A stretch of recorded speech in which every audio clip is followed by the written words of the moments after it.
हर क्षेत्र की खबर, सबकी नजर। बने रहे न्यूज फ्लैश भारत के साथ। भारतीय राष्ट्रीय कांग्रेस का 140वां स्थापना दिवस रविवार को धनबाद के निरीक्षण भवन में धूमधाम के साथ मनाया गया। इस अवसर पर जिला कांग्रेस कमेटी द्वारा पूर्व वरिष्ठ कांग्रेस नेताओं को सम्मानित किया गया। कार्यक्रम में बैरमो विधायक जयमंगल सिंह विशेष रूप से मौजूद रहे।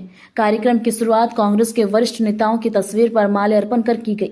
इसके बाद बैरमो विधायक जयमंगल सिंह ने कार्यकर्ताओं को संबोधित करते हुए कहा कि कांग्रेस 140वें वर्ष पुरानी पार्टी है जिसने देश की आजादी से लेकर लोकतंत्र की मजबूती तक अहम भूमिका निभाई।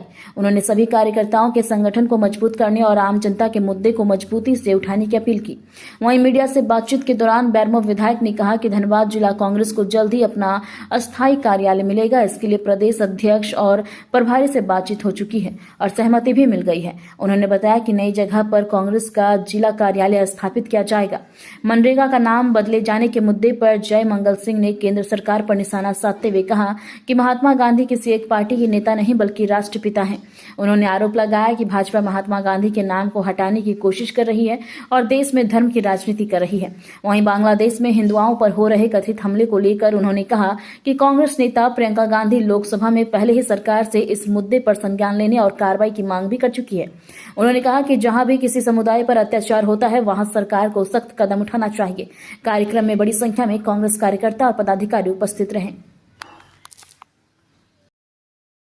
आज कांग्रेस का हम लोग 140वां स्थापना दिवस मना रहे हैं और बस ये कांग्रेस का स्थापना दिवस नहीं है, ये हिंदुस्तान की आज़ादी की जो नींव रखी गई थी, जो सोच के आधार पर हम लोग ने आज़ादी की लड़ाई को आरंभ किया था, उस सोच की स्थापना दिवस। जब हम हिंदुस्तान में अंग्रेजों से लड़ रहे थे, मुगलों से लड़ रहे थे और तब जाकर हिंदुस्तान में एकता के आधार पर हम लोग ने हिंदुस्तान को आजादी दिलाई थी, उसकी स्थापना का आज दिन। हर जाति, हर धर्म, हर मजहब के लोगों को एक साथ रखना और हिंदुस्तानी कहलाना, उसकी स्थापना का दिन। और इसीलिए आज के दिन पर वो तमाम कांग्रेसी कार्यकर्ता, वो तमाम कांग्रेसी पदाधिकारी, वो तमाम कांग्रेस के आइडियोलॉजी को मानने वाले तमाम लोगों को, तमाम परिवारों को हम प्रणाम करते हैं और उनको धन्यवाद देते हैं कि उन्होंने आज तक कांग्रेस का साथ नहीं छोड़ा। ये कार्यालय उसी समय हम लोग ने जिलाध्यक्ष के माध्यम से चिन्हित भी कर लिया था और जो भी उसकी प्रक्रिया है, चाहे एग्रीमेंट की प्रक्रिया हो या फिर पेमेंट की प्रक्रिया हो, उसको भी हम लोग ने ऑलमोस्ट 70% पूरा कर लिया। लेकिन वो कार्यालय कांग्रेस पार्टी के नाम पर रजिस्ट्री होना है, कोई मेरे नाम पर रजिस्ट्री नहीं होना। उसके के लिए के राजू जी से बात हुई है, हमारे प्रभारी जी से, विजेंद्र सिंगला जी से बात हुई है और केशव माधव कमलेश जी भी उस पर काम कर रहे हैं कि कांग्रेस पार्टी कब उसकी रजिस्ट्री लेगी और कांग्रेस पार्टी रजिस्ट्री लेने के बाद फिर उस पर हम रेनोवेशन का काम। आज जिस हिसाब से हिंदुस्तान में द्वेष की राजनीति पर खेल चल रहा है और जब लोग महात्मा गांधी जी को भी नहीं छोड़ रहे, तो ये दुर्भाग्य है। महात्मा गांधी जी किसी पार्टी के सदस्य नहीं थे, महात्मा गांधी जी हिंदुस्तान के बापू थे। महात्मा गांधी जी ने हिंदुस्तान को आजादी दिलाई थी और तभी 80 देशों में उनकी मूर्तियां स्थापित है। अकेले हिंदुस्तान के लोग उन्हें नहीं मानते थे और उस समय मानते थे जब हिंदुस्तान की 90% पब्लिक इलिटरेट थी, कम पढ़ी लिखी थी, स्कूली शिक्षा नहीं थी और उस समय महात्मा गांधी जी को पूरे विश्व में बापू का दर्जा दिया गया था, उनके आंदोलन को माना गया था।